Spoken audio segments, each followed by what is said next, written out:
धन्यवाद। मैं तो सबसे पहले आपका आभार व्यक्त करता हूं कि आप शिक्षा के क्षेत्र से जुड़े हुए बहुत सारे मुद्दे यहां पर उठाते रहते हैं और ये बहुत ज़रूरी भी है। आपको बहुत बहुत बधाई हो कि आप इस क्षेत्र में जनता की आवाज़ को ले जा रहे हैं। सबसे पहली बात तो आपको ये बता दें कि करबी क्षेत्र या चित्रकूट जनपद क्षेत्र को कह लीजिए, शिक्षा के क्षेत्र में काफ़ी पीछे है। यहाँ अगर आप देखिए तो यहाँ शिक्षा का कोई मापक बनाया ही नहीं गया। दोस्तों, आईपा मंच में आप सभी का स्वागत है। मैं हूं सुरेंद्र सिंह कछुआ। आईपा यानी all India progressive politics association. हम बात करते हैं जन सरोकार की और हम बात करते हैं प्रगतिशील राजनीति, हम बात करते हैं समाज के विकास की। आज हमारे आईपा मंच में शिक्षक हैं नरेंद्र सिंह, जिनको लल्ला के नाम से जानते हैं। उनसे जानते हैं कि शिक्षा के क्षेत्र में किस तरह की समस्याएं आ रही हैं। पहले तो आईपा मंच में आपका बहुत बहुत स्वागत है। धन्यवाद।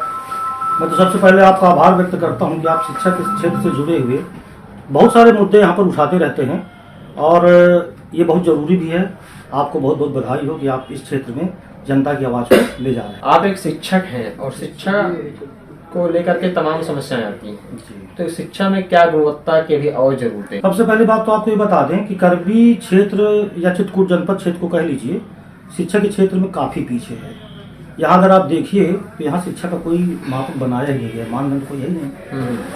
आप चाहे प्राइमरी में देख लीजिए, चाहे आप जूनियर में देख लीजिए, चाहे आप इंटर कॉलेज में देख लीजिए।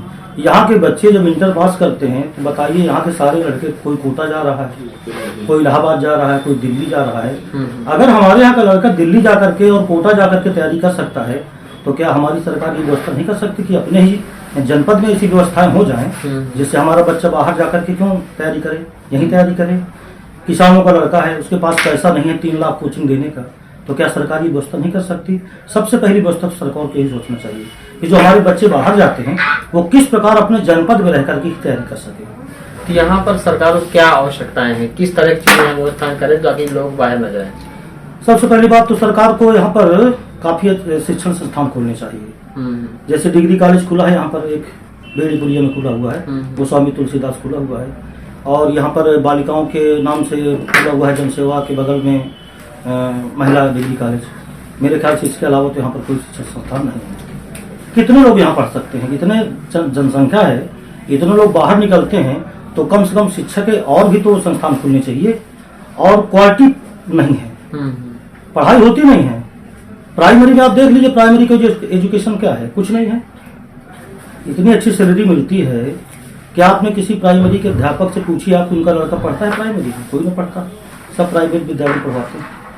तो शिक्षा का स्तर अगर अच्छा होता तो जो सरकारी कर्मचारी है वो सरकारी विद्यालय में अपने बच्चों क्यों न पढ़ाता? नहीं, सरकार तो व्यवस्थाएं कर रही है, ये गलतियां किसकी? सरकार तो है नहीं, सरकार की गलती नहीं तो इसमें ध्यान किसको देना पड़ेगा?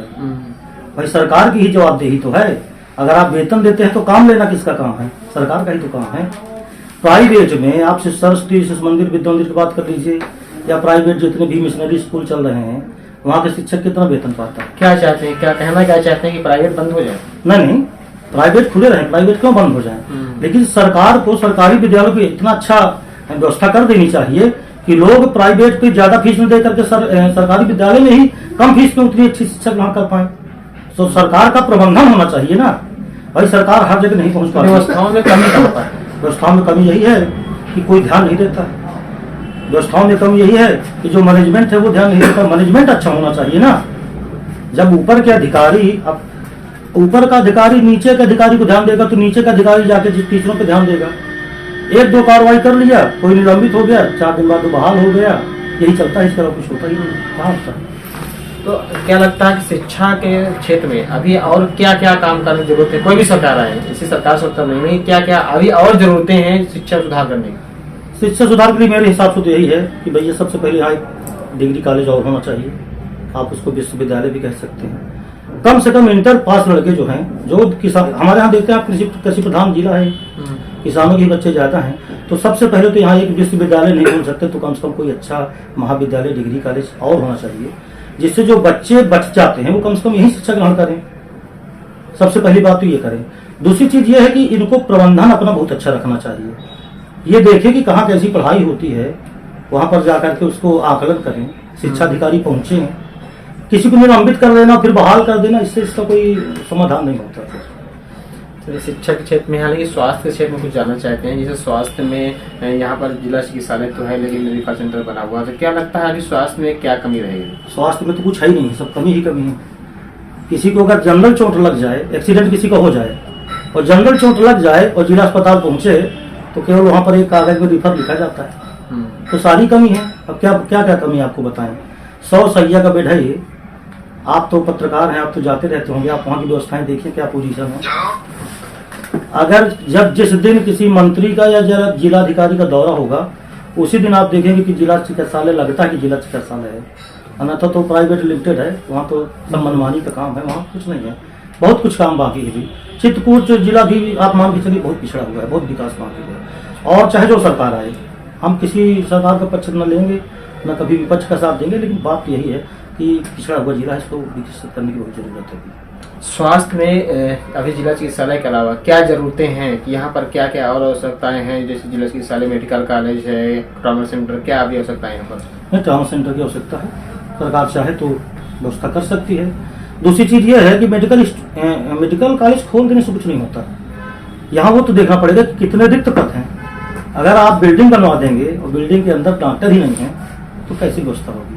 तो सबसे पहली बात तो ये है कि जितने डॉक्टरों के रिक्त पद हैं वो भरे जाएं। ये देखा जाए कि डॉक्टर प्राइवेट प्रैक्टिस करता है कि ये अस्पताल में बैठता है, ये भी तो देखना चाहिए। यहाँ 90% डॉक्टर आपको प्राइवेट अस्पतालों में बैठे मिल जाएंगे, अपने घर पे देखते हैं। हम किसी का नाम नहीं लेना चाहते, लेकिन हकीकत यही है। हालांकि रोजगार की बात करें, काफी यहाँ रोजगार की समस्या है। यहाँ पढ़ा लिखा युवा शिक्षित बेरोजगार है, बाहर जाकर पलायन करता है। तो क्या लगता है सरकारें जब आती हैं वादे तो करती हैं कि रोजगार प्राप्त हम मिलेगी, सब कुछ है, तो क्या लगता है सरकारें कहाँ फेल हो रही हैं?